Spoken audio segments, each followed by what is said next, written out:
Naturally, I am very driven and don't know when to stop sometimes. I've actually run myself into the ground more times than I can count.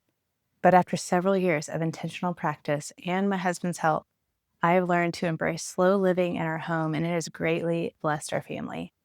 By the end of this video, you'll have three practical strategies that you can use to really slow down, be the present wife and mother that you want to be, and really savor these short years that you have at home, even in a fast paced world. When we reach the end of our lives, how we live out this first point is going to be what matters the most. I watched a really enlightening video. I'm sure maybe you've seen it. I don't know, but it was where this man went around and interviewed several different elderly people on their own. And he said, if you could give one piece of advice to young people, what would you say? And I kid you not, the majority of the people that were interviewed said something that had to do with relationships. The people in your life matter the most. There was even a man who said, cars and gathering all these things, it doesn't ultimately matter. What matters most is family. So in the end, riches, accomplishments, and whatever scrolling and what's out there is not what's going to matter. It's going to be relationships and family. And yet, we live in an age where we are so easily distracted. We have never been so connected, and yet we've never been so isolated. And that is just not how God designed us. Tools like having phones and technology are gifts. I mean, it makes us more efficient. It does bless our society. But we do live in an age where we have to learn how to cultivate these gifts and how to use them with wisdom. I've heard women say, I feel sorry for you guys because we didn't have to deal with phones. We didn't have to deal with social media. It was easier to be present at home.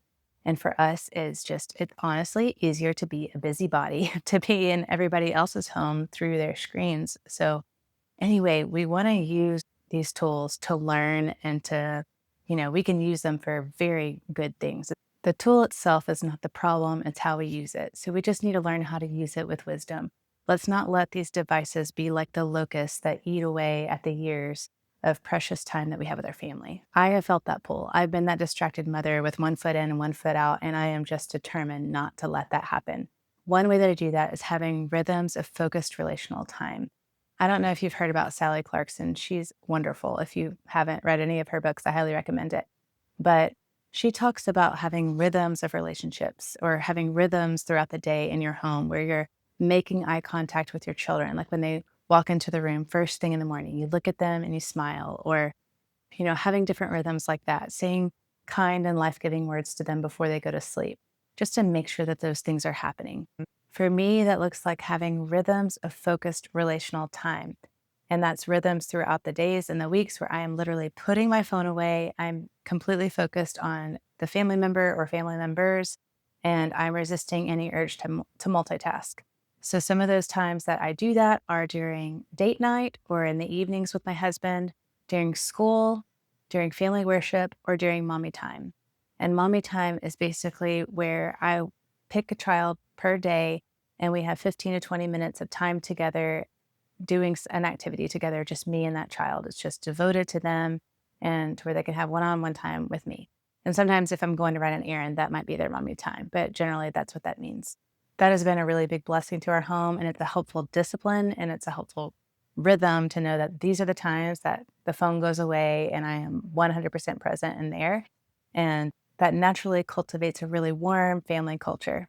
Having rhythms like this in our home has blessed our home immensely. It cultivates more warmth and relationship, and we're just able to slowly embrace time together, not worried about what's out there.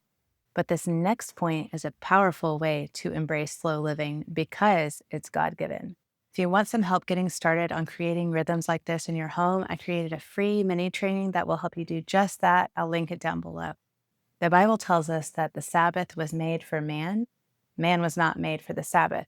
So God created the Sabbath to bless us because he designed us. He knows what we need. And if we're made in his image, and if he rested after 6 days of hard work, I think it would do us well to say, yes, God, I agree with you. I'm going to do what you do, and I'm going to rest. We've only done this for a couple of years, but before that, life was just at a completely unsustainable pace. I was in school.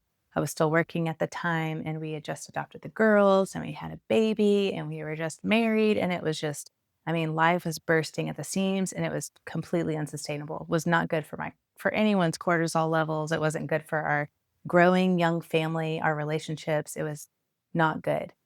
But once I slowed down and stopped trying to go all the time and agreed with God that I was a creature and I needed to rest, our home slowly became more peaceful and a more restful and enjoyable place to be.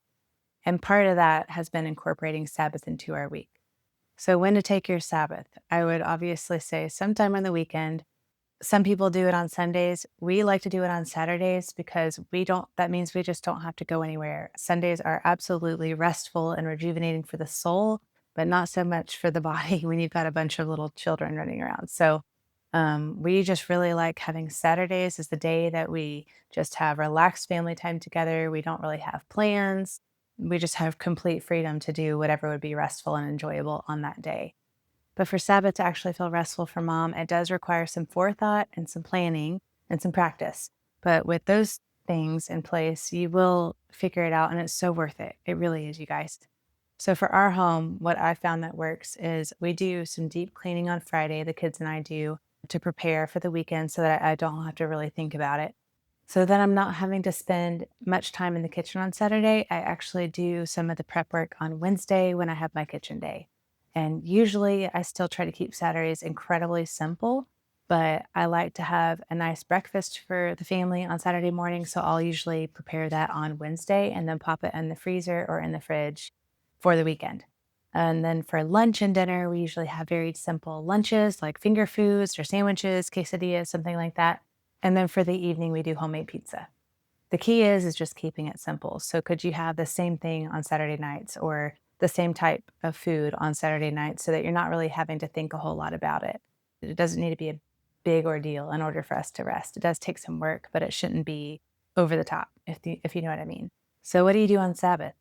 It's just basically relaxed family time. So I will cherish and love laying on the couch and reading a book, especially when the kids are in rest time. But we like to play games together. We'll read together as a family, just very slow paced. We'll go outside. We'll go take the kids to the park or get their bikes and go do something special.